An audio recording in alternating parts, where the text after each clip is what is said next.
Bonjour à tous et bienvenue sur RTI 1. Il est 6h30 et c'est l'heure de vous informer. Impliquer davantage les partenaires techniques et financiers dans sa politique de développement stratégique d'accès à l'emploi, c'est l'objectif du ministère de la Promotion de la Jeunesse et de l'Emploi des Jeunes. Un ministère qui a présenté son plan stratégique de développement pour la période 2021-2025. Un plan stratégique provisoire qui a recueilli l'avis des jeunes. Une présentation en présence des partenaires tels que l'UNICEF, l'OIT, le BIT et le PAM. Le compte-rendu de Franck Quadio. Selon l'enquête régionale intégrée sur l'emploi et le secteur informel ivoirien réalisée en 2017, le marché du travail est marqué par un taux élevé d'emplois vulnérables, 69,5%, et de 16,1% d'emplois précaires. Mais l'avènement des programmes et projets liés à l'emploi des jeunes a permis, par exemple, de 2016 à 2019, la formation de 90 629 jeunes à l'entrepreneuriat et la mise en stage de 16 886 jeunes en fin de cycle. Pour l'année 2021-2025, il s'agit de réorienter la stratégie. Un plan de développement est conçu et il est présenté aux partenaires techniques et financiers. Nous voulons vraiment assurer que lorsque nous accompagnons les jeunes, que ça leur permette effectivement de pouvoir s'insérer de façon durable. Bon, il ne s'agit pas d'avoir un petit boulot de 2 ou 3 jours ou de 3 mois, qu'ils puissent s'insérer durablement. Ça veut dire que nous allons améliorer nos offres de services. Une dizaine d'organisations internationales venues s'imprégner du projet, mais aussi faire des amendements. Le PAM, l'UNICEF et l'Organisation internationale du travail, entre autres. Et donc là, il y a des énormes efforts qui sont faits au niveau de l'Agence Emploi Jeunes, mais aussi d'autres dispositifs gouvernementaux pour soutenir la création d'entreprises ou de l'auto-emploi par les jeunes entrepreneurs. Ça, c'est une première dimension qui est importante. La deuxième dimension, qui est centrale dans le dispositif qui est mis en place, c'est l'implication du secteur privé et des entreprises. Des recommandations notées par le ministre de tutelle, Touré Mamadou, qui a réaffirmé la volonté du gouvernement de renforcer le dispositif d'aide à l'emploi des jeunes. Je notais aussi que nous devions donc intensifier nos actions en milieu rural, mais aussi améliorer la communication à l'endroit des populations en milieu rural. C'est aussi la volonté du chef de l'État sous l'excellence Alassane Ouattara. Nous avons aussi comme recommandation donc le renforcement du dispositif de suivi-évaluation. Nous avons investi plusieurs milliards de francs CFA dans les programmes d'insertion des jeunes. C'est vrai que nous avons un dispositif de suivi-évaluation, mais ce dispositif sera renforcé pour que nous puissions mesurer en temps réel l'impact donc, de ces investissements sur donc, les jeunes. Ces ajustements seront portés au gouvernement d'ici la fin du mois de janvier pour adoption. Il s'agit au final de mobiliser plus de 2 millions de possibilités d'insertion pour les jeunes en Côte d'Ivoire. Face à la résurgence de la maladie de la Covid-19, les acteurs du transport montent au créneau. Ils s'engagent en première ligne pour tenter de repousser la pandémie. Et pour matérialiser sa présence sur le terrain, le Haut Conseil des entreprises de transport vient de lancer une campagne de sensibilisation au port du masque dans le transport en commun. Désormais, les cache-nez seront exigés aux passagers et aux conducteurs. C'est Mamadou Kouassi qui nous en parle. Des cache-nez remis aux clients de ce taxi communal assurant la ligne Zo Atoban dans la commune de Cocody. Nous sommes au lancement de la campagne de sensibilisation port de masque dans le transport public. C'est pour notre propre santé. Le cache-nez, c'est utile. À partir d'aujourd'hui, je marche avec mon cache-nez, me protéger puis protéger les autres. On a arrêté de porter. Comme vous m'avez dit que non, que ça c'est revenu, on va continuer de se protéger. Face à la résurgence de la maladie à coronavirus, le Haut Conseil des entreprises de transport monte au créneau. Ibrahim Diaby, directeur général de cette structure, est sur le terrain pour parler aux acteurs du transport de la nécessité de s'investir dans la lutte contre la Covid-19. Vous voyez que la première phase nous a coûté très cher pendant près de 5 mois. Si la maladie revient, et nous les transporteurs, nous les chauffeurs, nous les chefs de gare, nous les organisations, etc., nous savons que c'est mauvais pour nous.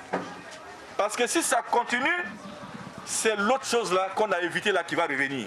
C'est-à-dire bloquer Abidjan, diminuer les places. C'est pour ça que nous vous demandons de tout mettre en œuvre pour que nous puissions ensemble sensibiliser nos passagers, nos équipages, nous-mêmes. Une initiative bien accueillie par les responsables de gare et les chauffeurs. On a constaté nous-mêmes la hausse du nombre de Covid.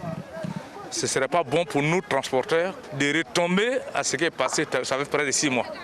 Donc nous prenons vite le taureau par les cornes. Une équipe de veille qui sera là en permanence, en tout cas dès que l'ouverture de la gare jusqu'à la fermeture de la gare, pour faire respecter les mesures barrières. De Cocody à Yopougon, en passant par Adjamé, Ibrahim Diaby a rappelé les conséquences de cette pandémie sur leurs activités, avant de lancer un message à tous les usagers du transport public.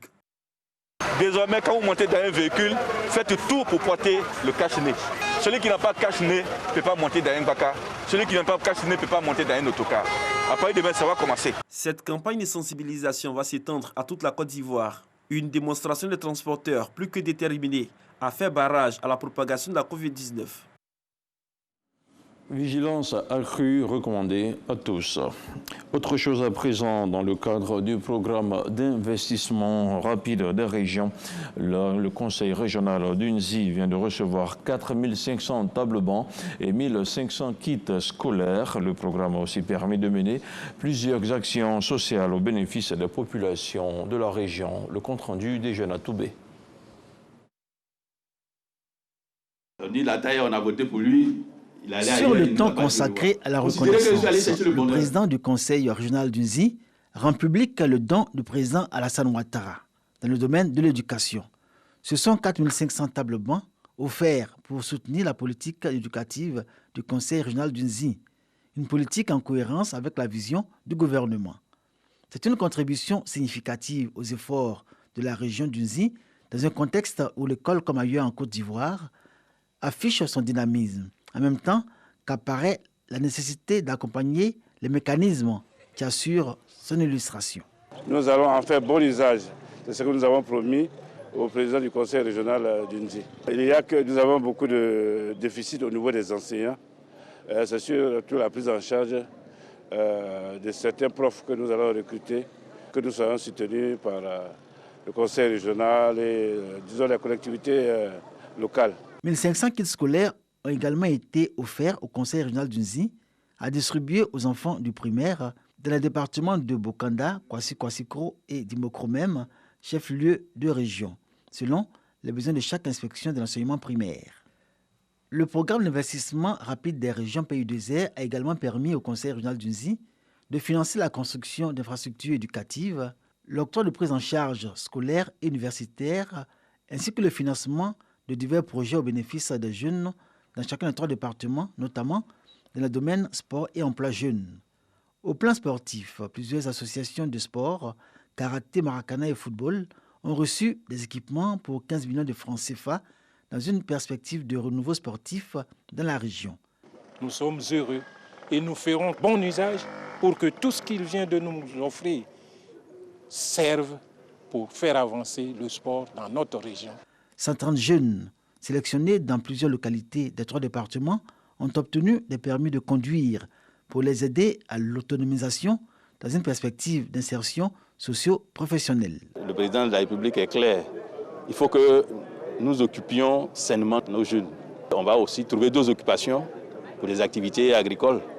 Et c'est pourquoi je tiens à créer des retenues d'eau dans toutes les sous-préfectures afin que les jeunes gens puissent mener des activités de production de maraîchers et de vivriers. On va les aider à organiser le circuit de commercialisation afin que vraiment chacun puisse avoir une occupation qui puisse lui permettre de nourrir sa famille. Le conseil régional d'Unzi est dans une dynamique d'action pour établir un rapport de confiance avec la population. Générosité, solidarité et écoute sont les valeurs autour desquelles Ngossan Kofi Lataï engage filles, fils et cadres d'Unzi à tous œuvrer pour une région prospère et rayonnante. Et dans la région du Denguélé, le nouveau chef de canton Sofa vient d'être intronisé dans la localité de Dodiéné-Sienso, un village situé à une dizaine de kilomètres de la ville d'Odiéné. El Hadj Adama Bamba a été couronné en présence de l'ensemble des fils et filles de la localité, dont le ministre auprès du président de la République, le ministre Adama Koné. C'est une correspondance signée Eve Boué. El Hadj Bamba Adama est le nouveau chef du canton Sofa. Il remplace Koné Vakese, décédé il y a 2 ans. L'intronisation se déroule dans la localité de Dodiéné-Sienso en présence d'un parterre d'invités, d'élus, des cadres, des fils et filles du canton Sofa venus d'ici et d'ailleurs. Une fois les bénédictions prononcées par les guides religieux, les interventions du comité d'organisation et du conseil régional du Kabadougou plantent les décors. Puis, El Hadj Bamba Adama est officiellement installé sur son trône avec tous ses attributs. Le préfet des régions saisit l'occasion pour donner des conseils aux différents chefs Sofa afin de maintenir la paix et la cohésion sociale. Le chef de village comme le chef de canton, vous jouez un rôle important. Votre rôle, c'est de maintenir l'ordre public, la tranquillité dans les villages. À sa suite, le ministre Adama Koné, cadre du canton Sofa, parrain de la cérémonie, abonde dans le même sens et exhorte les Sofa à l'union sacrée autour de leurs chefs pour relever les défis liés au développement et à la sécurité. Quand on est unis, on est fort, on est écouté et on profite du développement. Je voudrais donc compter sur vous. De nos jours, il y a des choses d'insécurité qui se passent. Quand vous voyez quelque chose qui n'est pas normal, des individus, des personnes qui sont dans notre zone, qui ne sont pas recommandables, que vous ne connaissez pas, il faut porter ça à la connaissance des autorités. Le SOFA marche toujours dans la transparence, dans la tranquillité et dans l'honneur. Le tout nouveau chef installé entend donc œuvrer pour le rayonnement du canton. Je vais m'atteler à prôner l'union, l'entraide, la solidarité en tous les Sofas pour que le canton prospère. Pour les fils et filles du canton, cette intronisation qui réjouit leur cœur est signe de renouveau. Aujourd'hui, nous sommes heureux que l'unité soit revenue au sein de ces cantons parce que du fait de l'éloignement géographique, des dissensions étaient nées et on avait du mal à se retrouver entre nous. On est tellement contents parce que c'est une cérémonie on attendait ça très longtemps. Mais il est le plus vieux des Sofa actuellement, donc on est content. De toute façon, on a installé là, nous tous on a gagné un peu dedans. De toute façon, le vieux m'a nous fait là, c'est trop moi, mais j'ai pris moto pour quitter à Niamana pour venir faire les fêtes là pour revenir. Le canton Sofa est constitué de 18 villages répartis dans les départements d'Odiéné, Béligban et Samatigila. Du sport, à présent du football, le CHAN 2021, le championnat d'Afrique des Nations a démarré hier samedi à Yaoundé au Cameroun. En match d'ouverture, les Lions indomptables ont dominé le Zimbabwe sur le score d'1-0. Jean-Sylvain Esso. Début des compétitions réussies pour le Cameroun. Opposés au Zimbabwe en ouverture du CHAN 2021, les Lions indomptables locaux ont eu du mal à trouver la faille. Malgré leur domination lors de la première période, ils ne réussiront pas à tromper le portier des Warriors, 0-0 à la pause. En seconde période, Jacques Zoua et ses coéquipiers multiplient les offensives et obligent les Zimbabwéens à la faute. C'est finalement à la 73e minute, sur un coup franc, que Salomon Banga, sociétaire du Coton Sport de Garoua, d'un geste acrobatique, inscrit le seul but du match. Mardi prochain, le Cameroun sera face au Mali et aura la possibilité d'assurer sa qualification pour les quarts de finale de la compétition. Le Mali qui a également disposé du Burkina Faso hier en second match. Place à présent à l'actualité internationale. Abattue froidement il y a 2 ans par des individus non identifiés. L'enquête sur la mort du journaliste d'investigation Ahmad Hussein Soale piétine.